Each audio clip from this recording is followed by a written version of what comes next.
সম্মানিত সাংবাদিক বন্ধুগণ, আজকে আমরা বাংলাদেশের ত্রয়োদশ জাতীয় সংসদ নির্বাচনের পরে সংসদের যে সংরক্ষিত 50টি আসন আছে, সেই 50টি আসনে নির্বাচন কমিশন যে তফসিল ঘোষণা করেছে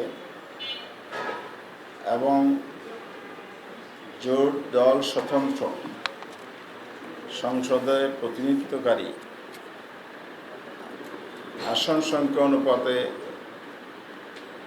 সিটের যে বণ্টন হয়েছে সেটাকে সামনে রেখে আজকে আমাদের 11 দলের পক্ষ থেকে যে 13 জন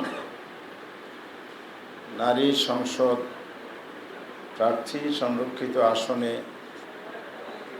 মনোনয়ন চূড়ান্ত হয়েছে, সেটার নাম প্রকাশ করার উদ্দেশ্যে আজকে এই সাংবাদিক সম্মেলনে আমরা আহ্বান করেছি।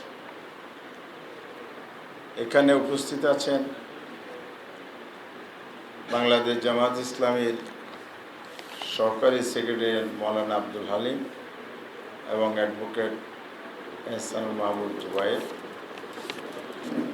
এবং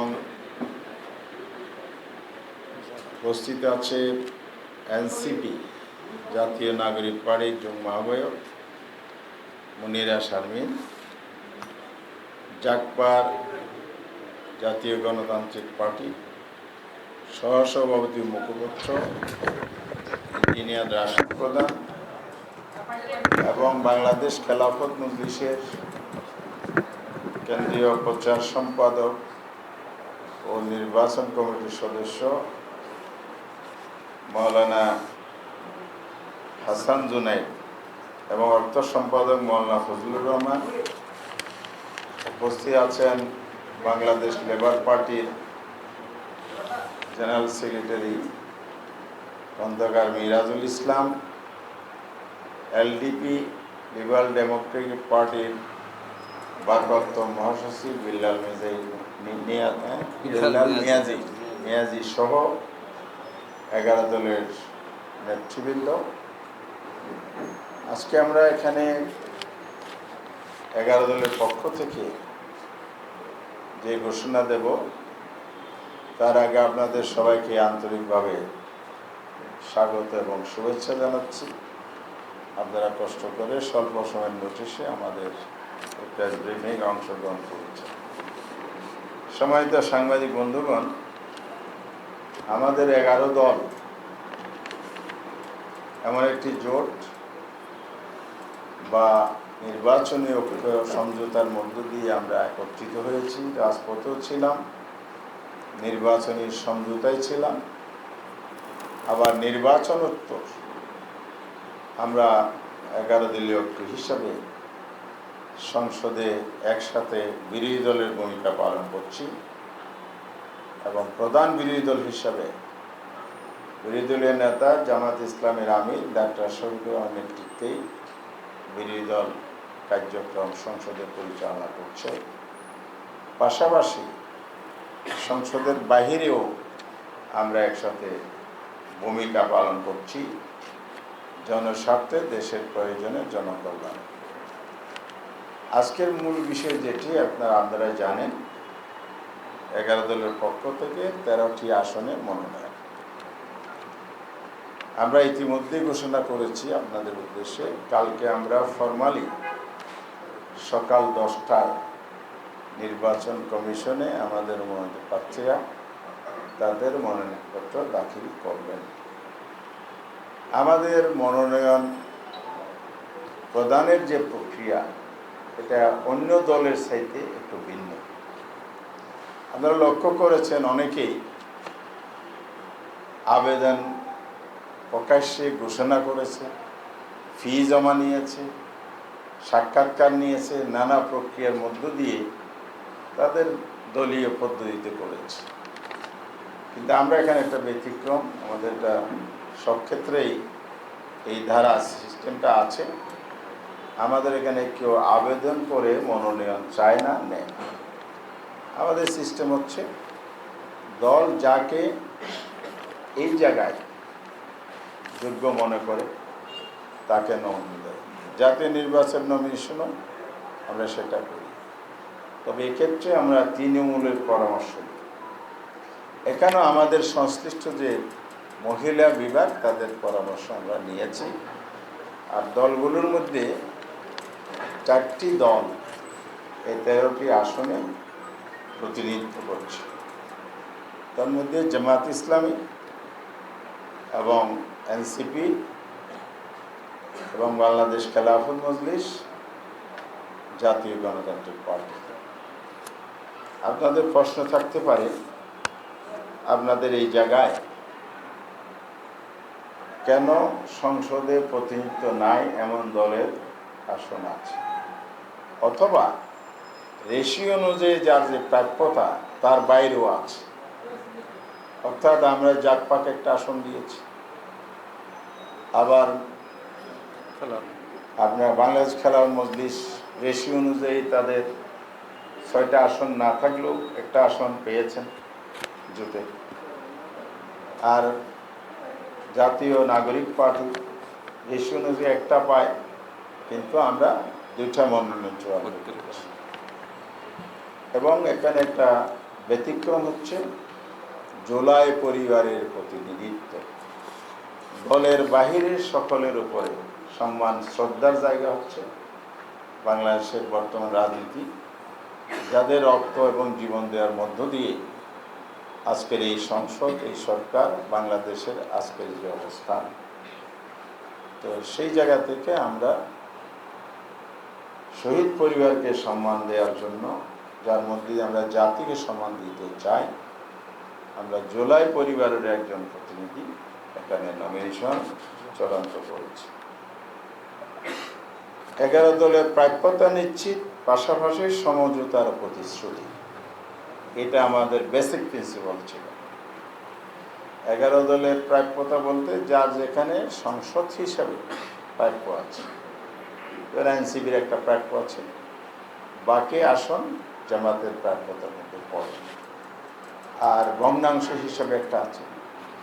সব মিলে আমাদের আবার আসন সমঝোতা কারণে কিছু কমিটমেন্ট ছিল। যেমন আমরা এনসিপিকে একটা আসন স্পেয়ার করেছি। সেই আসনে যখন প্রতিদ্বন্দ্বিতা ওই প্রার্থী করছিল ত্রয়োদশ সংসদের মূল আসনে, সেখানে আমরা সমঝোতার সময় নারী আসনে তাকে মনোনয়ন দেব এই প্রতিশ্রুতিটা দিয়েছিলাম। একইভাবে জাকপা কোনো আসনের ডিমান্ডও ছিল না, জাতির সাথে দেশের সাথে কাজ করেছে এবং আমরা তাকে সম্মানিত করেছি। এটা আমাদের একটা কমিটমেন্টের জায়গা ছিল। তৃতীয় হচ্ছে বাংলাদেশ খেলাফত মসজিদের সাথেও আমাদের একটা এরকম সমঝোতার বিষয় ছিল। অর্থাৎ আমরা এমন একটি জোট এবং দল যারা প্রতিশ্রুতি দেয়, ভঙ্গ করে না, প্রতিশ্রুতি রাখে। রাজনীতিতে এই বিষয়টি হচ্ছে সবচেয়ে বড়। বাংলাদেশের অতীতের রাজনীতির অনৈক্যের জায়গা, বিভাজনের জায়গাটা তৈরি হয়েছে, এবং রাজনীতির যে সংশয়, অনাস্থার তৈরি হয়েছে, সেটা হলো রাজনৈতিক দল জোটগুলো কখনো লিখিত এগ্রিমেন্ট করেও তাদের প্রতিশ্রুতির জায়গায় ঠিক থাকতে পারে না। তা আমরা আশাবাদী হব ভবিষ্যতে এটা আমরা মেনটেন করব, আমরা এটার স্বাক্ষর এবার রাখলাম। দ্বিতীয় হচ্ছে আমরা যেসব বিষয় বিবেচনায় এনেছি, দলগুলোকেও আমরা অনুরোধ করেছি সেই বিবেচনার মধ্যে সততা, যোগ্যতা, নৈতিক মান এগুলো যেন বিবেচনায় আসে। সংসদে কে যাবেন তার একাডেমিক যোগ্যতা, তার সততার জায়গা, তার দক্ষতার জায়গা, তার রাজনৈতিক অভিজ্ঞতার জায়গা, এবং নারী সমাজকে রিপ্রেজেন্ট করার মতো তার যোগ্যতার জায়গাটা আমরা বিবেচনায় এনেছি। আপনারা কখনো কখনো আমাদেরকে প্রশ্ন করেছেন যে আপনাদের নেতা, শীর্ষ নেতাদের যে পরিবার, তারা এখানে নমিনেশন পাচ্ছে কিনা, ভাই বোন একসাথে পার্লামেন্টে আসতেছে কিনা, স্বামী স্ত্রী একসাথে আসতেছে না, এই প্রশ্নগুলো ছিল। এটা আজকের এই সময়ে নয়, আগে থেকে জামাত ইসলাম একটা মূলনীতি ছিল, আমরা সবসময় এটা মেনটেন করেছি, এক পরিবারের দুইজন নয়। এই মূলনীতিকেও আমরা বিবেচনায় এনেছি। সর্বোপরি কথা হচ্ছে, আমরা একসাথে পথ চলা শুরু করেছি, আগামীতে একসাথে পথ চলবো ইনশাআল্লাহ। আমরা একসাথে দেশ গড়ব। এই জন্য দেশপ্রেমিক শক্তি, গণতান্ত্রিক শক্তি, এই সমমানা দলগুলো নিয়ে আমরা আজকে 11 দল এক জায়গায় হয়ে কাজ করছি এবং সেই প্রতিনিধিত্বের লক্ষ্যে আমরা কাজ করে যাচ্ছি। আমাদের মূল লক্ষ্য হবে বিরোধী দল হিসাবে যেন একটা শক্তিশালী দায়িত্বশীল বিরোধী দলের সংখ্যা ভূমিকা সংসদে আমাদের প্রতিনিধিরা রাখতে পারে। জনগণের অধিকার সংরক্ষণ করা, আইন প্রণয়ন করা, দেশের স্বার্থ সংরক্ষণ করা এবং বিশেষ করে এই নারী প্রতিনিধিরা সংসদে গিয়ে নারীদের অধিকার, নারীদের সমস্যা নিয়ে তারা ভূমিকা পালন করতে সক্ষম হবে এবং দলকে জনগণের পক্ষ থেকে, দলের পক্ষ থেকে পরিণত করতে সক্ষম হবে। এইভাবে আমরা মূলনীতি ঠিক করে বিবেচনায় এনে আমরা যে মনোনয়ন চূড়ান্ত করেছি, আজকে আপনাদের সামনে সেটা আমরা ঘোষণা করছি। বিসমিল্লাহির রহমানির রহিম। ত্রয়োদশ জাতীয় সংসদ নির্বাচনে সংরক্ষিত মহিলা আসনে বাংলাদেশ জামাত ইসলামী সহ 11 দলীয় নির্বাচন ঐক্যের প্রার্থীগণের তালিকা: 1. নুরুন্নিসা সিদ্দিকা, সেক্রেটারি, কেন্দ্রীয় মহিলা বিভাগ, বাংলাদেশ জামাত ইসলাম। 2. মার্জিয়া বেগম, সহকারী সেক্রেটারি, কেন্দ্রীয় মহিলা বিভাগ, বাংলাদেশ জামাত ইসলাম। 3. অ্যাডভোকেট সাবিকুন নাহার মুন্নি, আইন ও মানব সম্পদ বিভাগীয় সেক্রেটারি, বাংলাদেশ জামাত ইসলাম। 4. নাজমুন নাহার নীলু, প্রচার ও সাহিত্য সংস্কৃতি বিভাগীয় সেক্রেটারি, বাংলাদেশ জামাত ইসলাম। 5. অধ্যাপক মাহফুজা হান্নান, কেন্দ্রীয় ইউনিটের সদস্য, সাবেক সেক্রেটারি, সিলেট মহানগরী, বাংলাদেশ জামাত ইসলাম। 6. সাজেদা সামাদ, কেন্দ্রীয় মজলিস শুরার সদস্য ও বগুড়া অঞ্চল পরিচালিকা, বাংলাদেশ জামাত ইসলাম। 7. শামসুন নাহার বেগম, কেন্দ্রীয় মজলিস শুরার সদস্য ও সেক্রেটারি, চট্টগ্রাম উত্তর জেলা, বাংলাদেশ জামাত ইসলাম। ইঞ্জিনিয়ার মার্দিয়া মমতাজ, সদস্য, কেন্দ্রীয় কমিটি, নারী অধিকার আন্দোলন, বাংলাদেশ জামাত ইসলামেরই একটা সংগঠন। 9.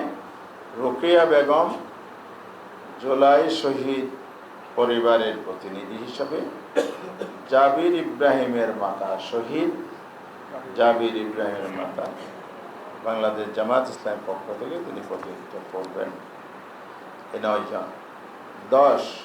মনিরা শারমিন, আমাদের বাঁদিকে এখানে উপস্থিত আছে, একজনই উপস্থিত আছে, আজকের মিটিংয়েরও প্রতিনিধি, আগামীর সংসদেরও প্রতিনিধি ইনশাআল্লাহ। জাতীয় নাগরিক পার্টির কেন্দ্রীয় যুগ্ম আহ্বায়ক, না যুগ্ম আহ্বায়ক ডাক্তার মাহমুদ আলম মিথু, কেন্দ্রীয় যুগ্ম সদস্য সচিব, জাতীয় নাগরিক পার্টি। ব্যারিস্টার তাসমিয়া প্রধান, সভাপতি, জাকপা, জাতীয় গণতান্ত্রিক পার্টি।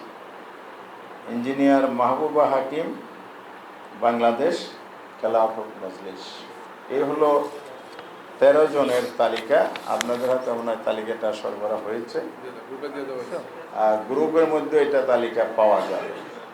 তো সব মিলে আজকে আমরা যে উদ্দেশ্যে আপনাদেরকে আহ্বান করেছি, প্রধানত কীভাবে নমিনেশন আমরা দিয়েছি, আসন বন্টন করেছি, কীভাবে আমরা এই নামগুলো চূড়ান্ত করেছি এবং নামগুলো কারা কোন দলে কীভাবে মনোনীত হয়েছেন আমরা সেটা এখানে তুলে ধরলাম।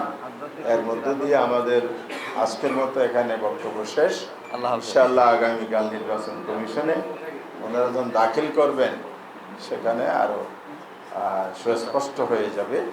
ইলেকশন কমিশনে তাতে যখন প্রোফাইল সাবমিট হবে তখন বিস্তারিত সব কিছু সেখানে আমরা পেয়ে যাব। আজকের মতো এখানে